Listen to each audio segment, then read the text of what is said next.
Hi guys, it's KJM and I'm back with another countdown to Christmas movie review. If you're not following me here on TikTok or you're not subscribing to my YouTube, please do. If you really love these movies, show your support by liking, commenting, subscribing, following, wherever you may see this video. Okay, I always forget to plug myself and I realize like most creators never forget, but I do. All right, let's get into the very first movie premiere for Merry Thanksgiving Weekend 2023.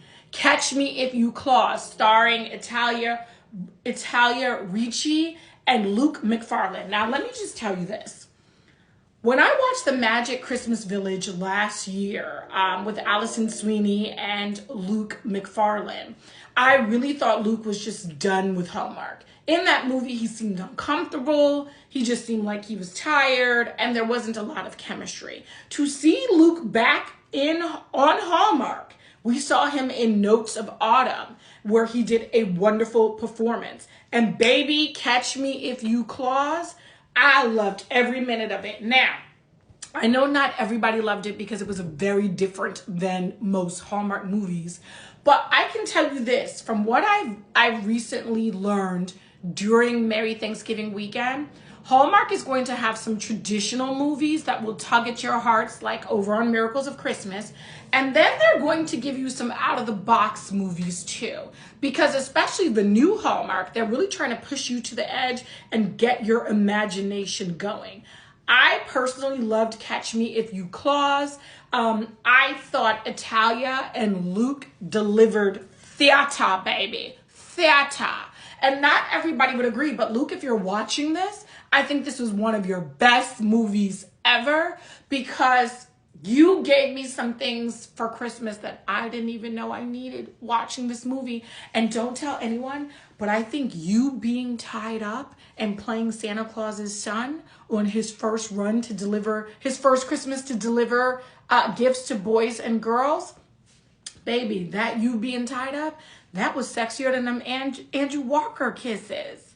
I mean, it was a thing I didn't need to see. I didn't know I needed to see. It opened up so much in me, but let me stick to the review. But yes, Luke is hot.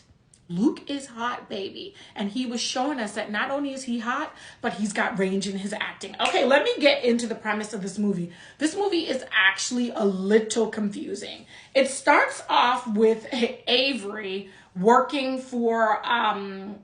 she wants to be a weekend news anchor. So we see that she auditions for it at her job, but she doesn't get the job. Her mom was a famous news anchor for about 33 years. So we see that Avery wants to make her own way, but she's got a little bit of a nervousness problem. Anywho, the lead anchors that were supposed to deliver the news on Christmas Day, Misty, actually has laryngitis and she's not going to be able to do the Christmas Day 5 a.m. news brief.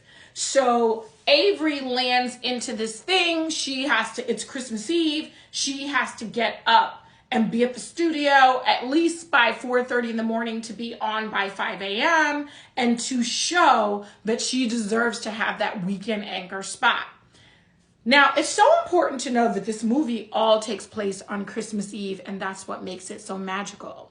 Avery goes to bed, but before she goes to bed, she heard that there is a Santa Claus robber that's robbing people's homes all within the vicinity of her. She goes to bed, doesn't even think about it. In the middle of the night, she hears some noise. Comes downstairs, and baby, who does she see? She sees Chris, who claims to be Santa's son, and this is his first year being in charge of Christmas Eve and delivering all the gifts to the good girls and boys before 6 a.m. Christmas morning. And so he literally, Avery knocks him out because she just thinks he's a Santa Claus robber, and it's just a damn mess. She ties him up, both his ankles and his wrists. Italia/Avery, thank you. Seeing Luke tied up with those Christmas lights around him, I just thought, that was just so sexy. Luke, if you're watching, we love you. You are amazing, okay? You are a god. But anyway, so Avery ties him up. He wakes up and he explains to her that he meant to deliver that gift to Rebecca And then Avery points out this is the little girl, Rebecca, lives next door. She doesn't live at Avery's house. And poor Chris, he's been making mix-ups all Christmas Eve. But now he's landed in the wrong person's home. He convinces Avery to at least deliver this pivotal gift to Rebecca's house, because apparently the pivotal gifts are what kind of defines your childhood. It's like the greatest memory. It's something you ask Santa for, and he's going to give it to you because you wanted it so bad. So Avery decides she'll play along. She will help Chris return the gift to Rebecca's house. They kind of do a little bit of breaking and entering. They get in the house, they deliver the gift. Now, Avery wants to drop Chris off to the police station so she can go back and get her good night's rest. He keeps telling her he is Santa's son, Chris, and he's Santa this season, and he's trying to remember her pivotal gift, and he does. It was a diary. It was a very specific diary. And at some point, these two run all around town, and in that point, Chris is able to convince Avery that he really is Santa, but not before they get mixed up with the real Santa robber and his female accomplice. Baby, now Chris and Avery are running all around the city, even Ubering around the city, trying to prove that they did not do those string of robberies. And now they're trying to locate a flash drive that we find out the former mayor paid some thugs to recover. That shows that he took all these bribes, $45,000 for a trip. He used a lot of government funds for things he shouldn't. So these two they run into some thespians, and they give some of the best acting of their lives. I thought this movie was so funny. That's why I'm giving it a 9 out of 10. Megan agreed that both Italia and Luke were perfectly casted. They had great chemistry and great acting. Megan just said it just seemed like something that would be a children's movie and a storyline she wasn't invested in. I actually was invested. I think if adults sometimes would open up their imagination and really embrace the spirit of Christmas through a child's eyes, maybe the world would be a better place. I mean, that's just my personal opinion. And y'all know I'm not even a Christmas person, but Luke and Italia delivered. And they managed to clear their names, land Avery her anchor job, and Chris is able to finish his Christmas Eve run and deliver all the gifts to all the good girls and boys. Yeah, that was a lot to follow, and I stumbled on my words because it's actually a difficult movie to describe because so much is happening. But the only thing I could think of is I could see this movie on Netflix. I could see it on a major network like ABC. I thought Luke and Italia delivered thespianism. They delivered theater, baby. It was such good acting, and it was just great. And they had wonderful chemistry together.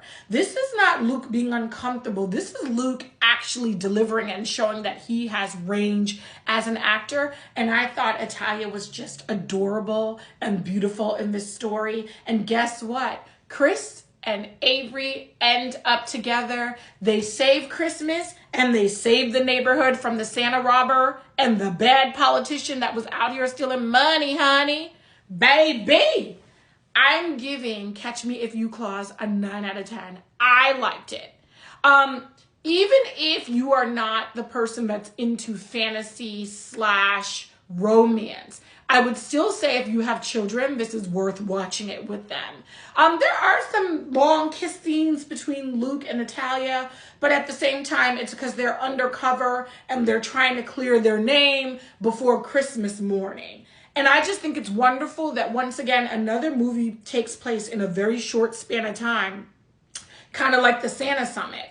And it really delivers. I personally did like Catch Me If You Claus. I'm giving it a 9. I think it's like my second 9 on Countdown to Christmas this season because I gave the Santa Summit a 9. A lot of you may disagree with me, but I thought this was wonderful, thrilling, and it was theater, baby. And more of Luke being tied up. I'm very into that. All right, guys, it's KJM. This was another Countdown to Christmas review. Stay tuned for more and let me know if you caught Catch Me If You Claus. Love you guys. Bye.